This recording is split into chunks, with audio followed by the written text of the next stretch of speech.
BK गांजू एक telecom engineer थे कश्मीर में। हंसी खुशी अपनी लाइफ गुजार रहे थे अपनी फैमिली के साथ।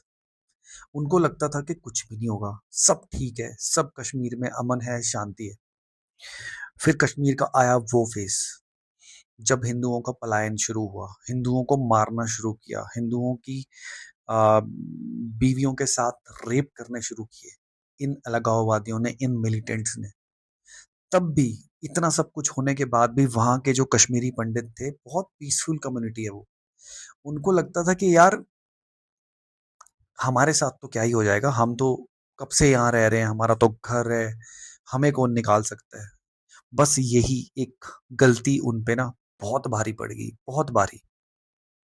तो बीके गंजू को भी लगा था कि सब ठीक है, पर उस दिन जब उनके घर पे दरवाजे पे पहुंचते हैं ये मिलिटेंट, तो बीके गांजू की बीवी, बीके गंजू की वाइफ उनको छुपने के लिए बोलती है, क्योंकि उन्हें ऐसा लगा था और उन्हें ऐसा लगता था कि औरतों को वो नहीं मारेंगे।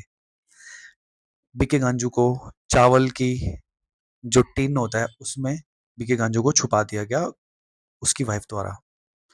जब वो अंदर आते हैं मिलिटेंट्स, तो उनको शक होता है, वो चावल के उसी टीन में गोलियां मारते हैं। अंदर बीके गांजू, उनकी डेथ हो जाती है, और उसके बाद जो उनका खून होता है वो चावलों में मिक्स हो जाता है। फिर उस चावलों को ना, राइस को, उन खून से सने चावलों को बीके गंजू की वाइफ को खाने के लिए बोला जाता है और खिलाया जाता है। ऐसी बहुत कहानियां हैं जो अगर कहने पे आओ तो खत्म ही नहीं होंगी, कश्मीरी पंडितों से जुड़ी हुई। अब बात यह है कि सरकार भी चुप थी उस टाइम पे, सेंटर भी चुप था, सब चुप थे, लोकल स्टेट गवर्नमेंट सेंटर सब चुप थे। और हिंदुओं के साथ वो होता गया, कश्मीरी पंडितों के साथ वो होता गया। और मतलब ऐसे उनका ना पूरी लाइफ चेंज होगी, लाइफ बदल गई। उसके बाद वहां पे नारे लगते थे, मस्जिदों से नारे लगते थे कश्मीर में, हमको क्या चाहिए आजादी, हमको क्या चाहिए आजादी। और हिंदू यहाँ से निकले, कश्मीरी पंडित यहाँ से निकल जाएं, भाग जाएं। ये वो दौर था जब हजारों कश्मीरी पंडितों को मार दिया गया, उनकी घर में जो औरतें थी उनके साथ रेप हुआ।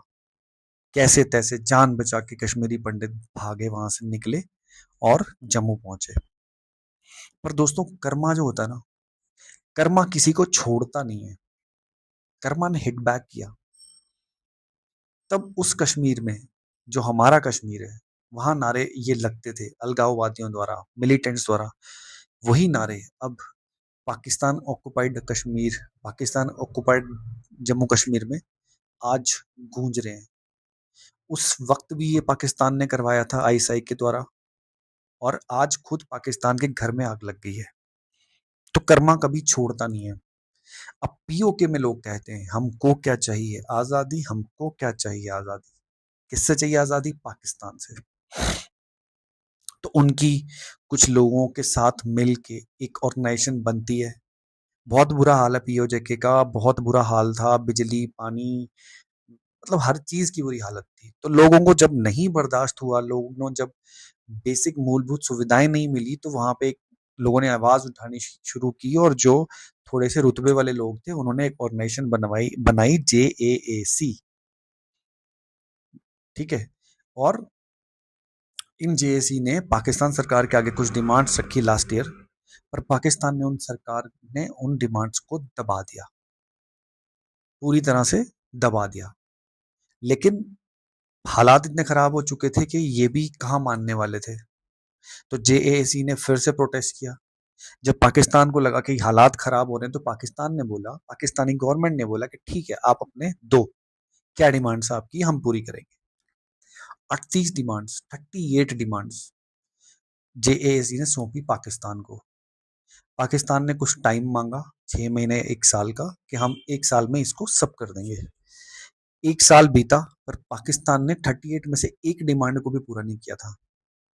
तो फिर वापस JAC ने प्रोटेस्ट करना शुरू किया, लोगों ने प्रोटेस्ट करना शुरू किया, और इस बार पाकिस्तान ने पिछली बार की तरह बात नहीं की। इस बार पाकिस्तान ने सीधा गोलियों की बौछार कर दी, और गोलियों की बौछार ऐसी कि जो सामने आया उसको गोलियों से भून दिया पाकिस्तानी रेंजर्स ने, पाकिस्तान की जो लोकल वहां पे सिक्योरिटी पर्सनल हैं। कहने को तो 30 डेड, 200-300 घायल बताते हैं, पर अनऑफिशियली जो वहां से रिपोर्ट्स निकल के आती हैं वो बताती हैं कि 1000 के करीब लोग मारे जा चुके हैं और 1.5 से 2000 के करीब लोग घायल हैं। अब ये जो है मुद्दा जो है, जो पीओजेके का है, ये शुरू होता है हमारे 370 टूटने के बाद। जो कश्मीर में डेवलपमेंट्स हुई तो इनको लगा, अरे यार ये तो डेवलपमेंट्स तो बहुत अच्छी डेवलपमेंट की है गवर्नमेंट ने, हमारी सरकार को भी करनी चाहिए। पर वो भूल गए थे कि वो पाकिस्तान है, ये हिंदुस्तान है।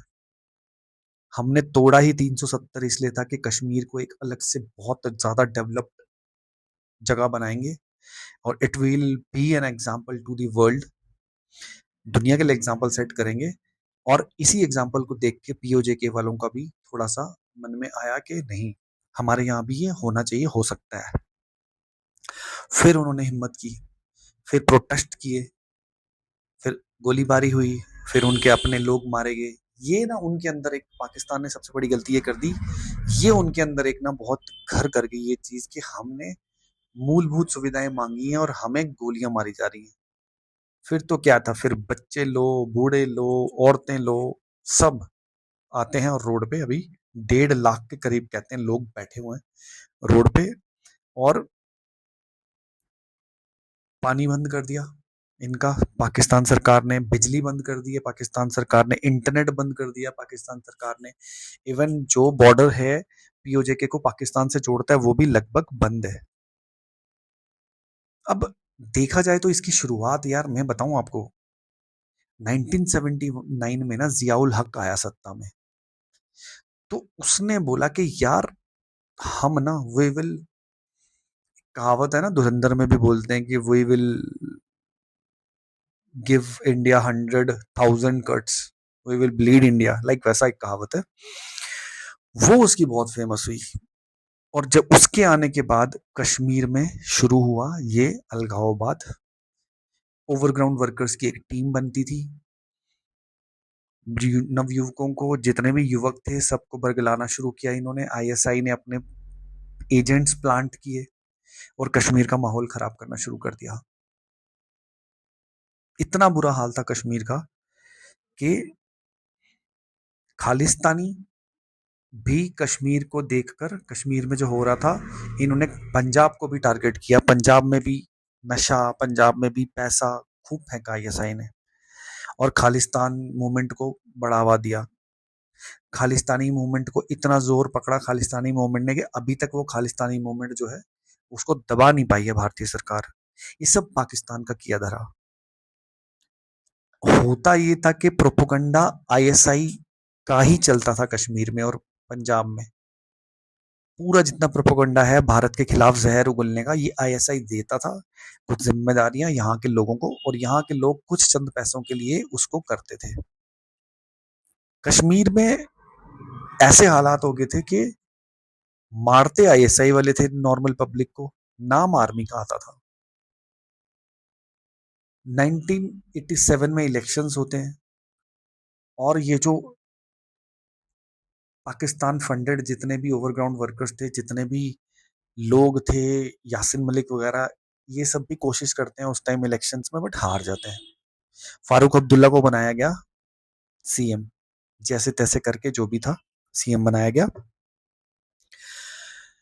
1989 1989 आया, और इन्होंने इसको इतनी आग लगा दी, इतनी आग लगा दी अपने प्रोपोगंडा में कि ये जो प्रोपोगंडा था इनका, इन्होंने सीधा डायरेक्टली अटैक किया कश्मीरी पंडितों को। कश्मीरी पंडित इतनी पीसफुल कम्युनिटी, इतने पढ़े लिखे लोग, अगर ये चाहते तो उनको यूटिलाइज करके कश्मीर को एक बहुत अच्छी जगह पहुंचा सकते थे। पर इन्होंने उनको टारगेट करना शुरू किया, मस्जिदों से ऐलान शुरू करिए, आईएसआई ने फंडिंग फेंकना शुरू की, और अलगाववादी मिलिटेंट्स इन्होंने पूरा टारगेट करना शुरू कर दिया और फिर इन्होंने टारगेट किलिंग्स और उसके बाद मारना शुरू कर दिया वहां पे कश्मीरी पंडित्स को। लाखों कश्मीरी अपना घर छोड़ते हैं, भागते हैं, जैसे तैसे जान बचाते हैं, औरतों के रेप होते हैं, कुछ को मार दिया जाता है, कुछ को आरी में डाल के काट दिया जाता है, लेकिन इनको तरस नहीं आया। और कश्मीरी पंडित्स जो हैं बस यही सोचते रह गए कि ये कैसे हुआ, रातों रात ये कैसे हो गया, हम तो यहीं के थे, यही हमारा घर है। सब घर वर छोड़ के सब उठ के सारे आते हैं जम्मू। फिर जम्मू से वो यहाँ पूरे भारत की अदर स्टेट्स में जाते हैं। पर यार एक अपना घर छोड़ के आना बहुत बड़ी बात होती है, ठीक है। एंड उसके बाद भी कश्मीरी पंडितों को इंसाफ नहीं मिला क्योंकि किसी ने कोशिश ही नहीं की। इतना सब कुछ कश्मीर में हुआ लेकिन उन लोगों के खिलाफ कुछ एक्शन नहीं हुआ। उल्टा यासिन मलिक को जो मेन कल्प्रिट था उसको तो बुला के अवार्ड दिए गए। चलो कोई नहीं, coming back to the topic. Topic जो अभी पीओजेके में हो रहा है, 12 सीट्स की मांग है उनकी जो मेन है, जिसकी वजह से वहां पे सरकार नहीं बन पाती है इनके नुमाइंदों की। वो एक कठपुतली सरकार बनती है जो पाकिस्तान के जो पीएम हैं उन्हीं के अंडर काम करती है। एंड अब ये ज्यादा आवाज उठाई है, 1.5 लाख लोग हैं, औरतें हैं, बच्चे हैं, सब रोड पे आए हुए हैं। पाकिस्तान ने पानी बंद कर रखा है, पाकिस्तान ने बिजली बंद कर रखी है, इनका सब कुछ बंद कर रखा है। तो अभी पीओजे के हालात बहुत खराब है। पीओजे के हालात के आप सोच भी नहीं सकते हो। पर चक्कर ये है कि पाकिस्तान इस टाइम हर फ्रंट पे घिरा हुआ है। आप बलूचिस्तान ले लो, आप अफगानिस्तान ले लो, अंदर टीटीपी मार रही है इनको, यहाँ पे पीओजेके वाले खड़े हो चुके हैं, यहाँ पे इनका इंटरनल पूरा क्लासेस चल रहे हैं। तो this is the perfect timing for India to enter the ground. आप मैदान में अभी आने का टाइम है इंडिया के लिए, भारतीय गवर्नमेंट को, अगर पीओके को लेना है।